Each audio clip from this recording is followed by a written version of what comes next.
Alors, bonjour à toutes, bonjour à tous. J'espère que vous allez très bien, que vous avez bien démarré la journée. Alors, bienvenue dans le Good Morning Market de ce 5 juin 2019. Alors, comme vous le voyez à l'écran, l'euro USD est en train de casser sa résistance baissière annuelle.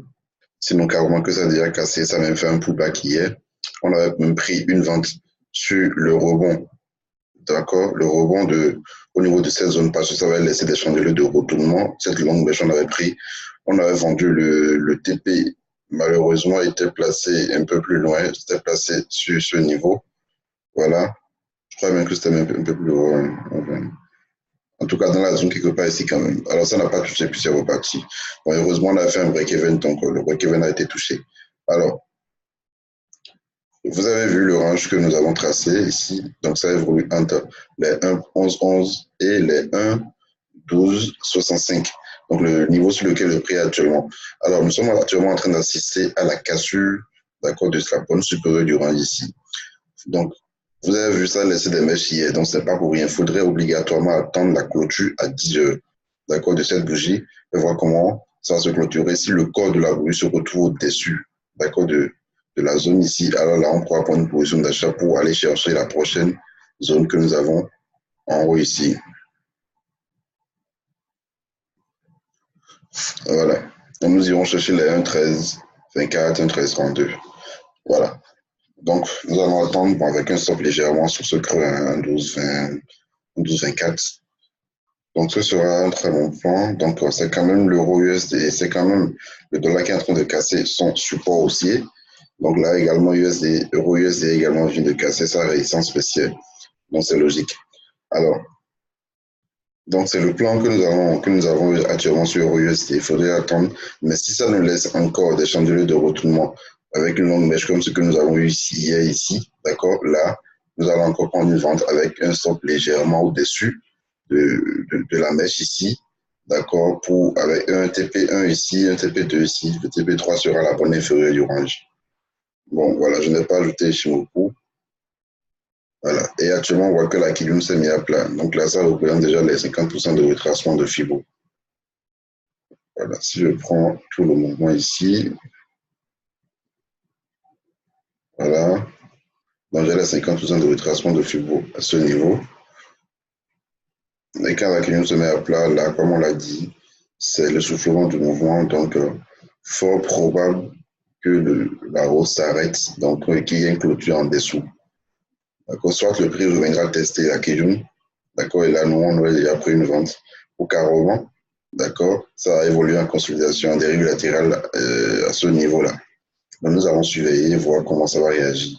Si la Kijun reprend sa hausse, alors là, on risque de faire un parti, donc là, nous allons acheter. Donc, voilà. Et ça représente même la zone médiane, d'accord, la bande centrale de ce range que nous avons en H4. Donc nous allons attendre 10 heures. Donc il ne faudrait pas se précipiter, nous allons attendre 10 heures pour prendre la position à l'achat. Alors je continue avec GBP USD qu'on avait acheté hier également. On envoie ça dans le groupe de signaux.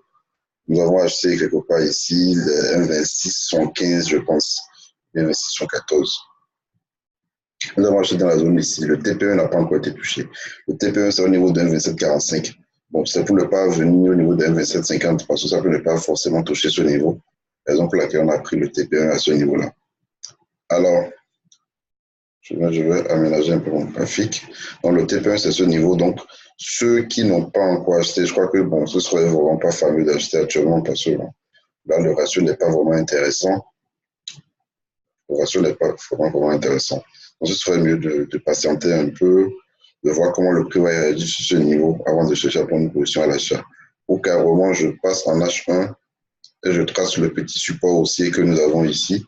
Et là, vous pouvez attendre un petit rebond. Voilà, un petit rebond sur ce support haussier pour pouvoir prendre la position.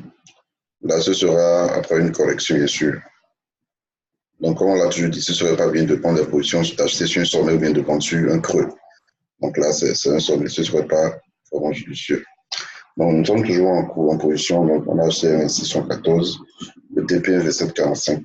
Donc, le TP2, c'est quelque part ici, je pense. Donc, c'est toujours en cours. Voilà. Je continue avec NZD, USD également. On a pris une position hier également sur NZD après la formation de ce double bottom. Voilà.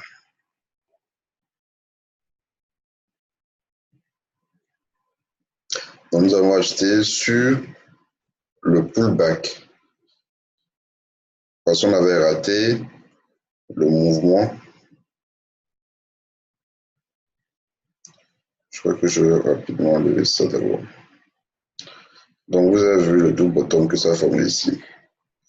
Vous voyez, on a raté la cassure, on a raté la hausse que nous avons ici. Donc, on a acheté sur le pullback, quelque part ici. Voilà, 105,82. Donc là, le prix est déjà parti. Le TP1, c'était les 0,66. Le TP2, 0,66,60, je pense. Donc, nous sommes déjà sortis du niveau de 0,66,40.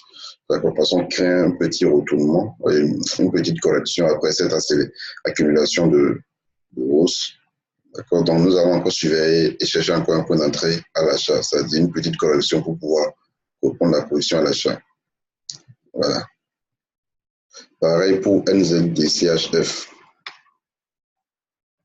Alors, NZDCHF, c'est toujours en cours. On a pris le TP1 déjà qui est 0,6580.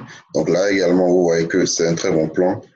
Là, ça vient un peu confirmer, comment appelle-t-on, NZD-USD. Parce que si vous n'avez pas encore pris NZD-USD, je crois qu'il est toujours possible de prendre NZDCHF.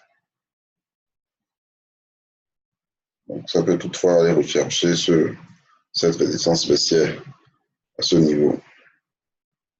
Alors, là également, vous voyez que c'est maintenant que le double bottom est en train de se former ici. Vous voyez? Mais si vous n'avez pas pris ça depuis le bas, donc ce ne serait pas vraiment bien, parce que on a pris ça depuis les 0,6528, je pense. Quelque part en bas ici, 65,8. Donc là, c'est actuellement, nous sommes en train d'avoir la formation du double bottom. Je crois que notre TP2 ça doit être quelque part ici. Donc, ce sera également un point d'entrée à l'achat si éventuellement on cassait, d'accord, la résistance que nous avons tracée ici, la ligne de cours. D'accord, la ligne de cours. Donc, nous allons attendre. Bon, vous allez attendre ceux qui n'avaient pas pris la position, vous allez attendre la cassure de cette ligne de cours-là. Donc, le double bottom ici s'est formé, cassure pour pouvoir prendre la position à l'achat avec un premier TP à ce niveau. Bon, on a une petite zone ici, avec le bout de la mèche ici. Voilà. Ça, c'est le premier TP, ça. Le deuxième TP sera quelque part dans la zone ici. Donc, c'est un très bon plan qu'il faut surveiller. À part cela, également, il y a un plan sur l'USDK, dont je n'ai pas encore regardé. Alors, l'USDK a tout cassé. Voilà. Juste qu'il est actuellement sur la borne inférieure de ce range. Donc, ça peut être un très bon point d'entrée à l'achat. D'accord? Je vais voir. Ça a cassé. Alors, si je considère ce petit range ici, voilà. Bon, le plan même qu'on avait établi le lundi a été déclenché. Je n'étais pas devant mes écrans pour prendre la vente. On avait parlé de ce petit support aussi qu'il fallait attendre. J'avais tracé le support aussi, attendre la cassure de ce support pour prendre la vente et aller chercher la borne inférieure. Donc, tout. Si vous avez suivi le plan le lundi, donc vous avez pris la position alors. Alors là, actuellement, nous sommes sur la borne inférieure de ce range, sinon dans la zone ici. Alors, nous pouvons attendre, d'accord, la clôture H4. Vous voyez ça, on laisse même des bougies de retournement. La clôture H4 pour pouvoir acheter avec cette mèche-là. Mais là, le ratio,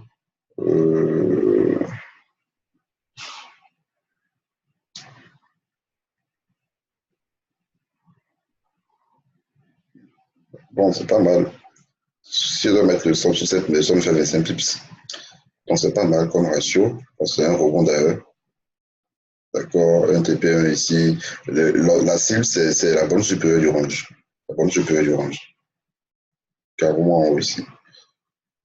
Voilà. 132 pips de gain comme avec 25 pips de risque. Donc, c'est pas mal comme ratio. Voilà. Et bon, il ne faut pas également oublier, le prix peut venir tester le support aussi ici. Ça, c'est bien possible. Le support aussi délit que nous avons tracé.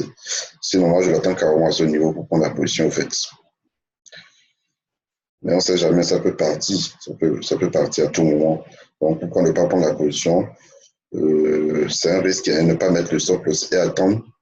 Ça repart, on fait le break-even, ça revient ici, on renforce la position à l'achat. Voilà. Donc, c'est ce que je pense pour l'USDCAD. Alors, pour finir, je vais parler de l'euro AUD. Bon, l'USD, euro NZ, ça déjà le plan s'est déjà déclenché. Je ne sais pas si vous l'avez pris, on avait envoyé ça le lundi passé. Voilà, euro NZ, euro AUD du moins, je suis en train de suivre ça depuis ce matin.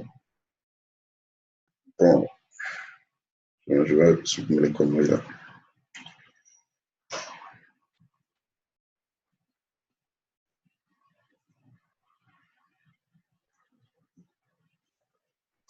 Ok. Alors après la cassure, petite consolidation, d'accord, c'est un petit repos. Donc il faudrait attendre la cassure ici également pour pouvoir prendre la vente.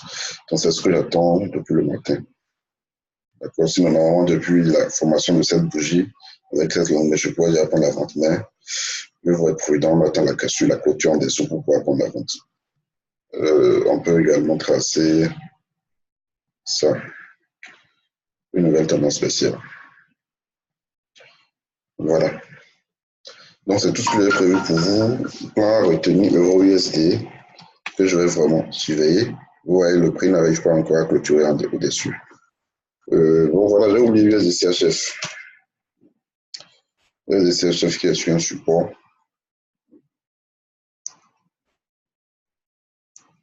Ça a cassé le support aussi, mais c'est actuellement sur un support daily, je pense.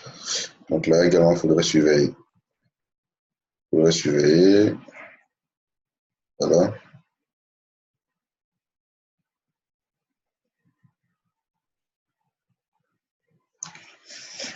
Donc, ce sont des clôtures H4 qu'il faut vraiment surveiller. 10 heures, d'accord, pour les positions que nous avons, les paires dont nous avons parlé. Donc, passons une excellente journée. Bonne journée de trading à toutes et à tous.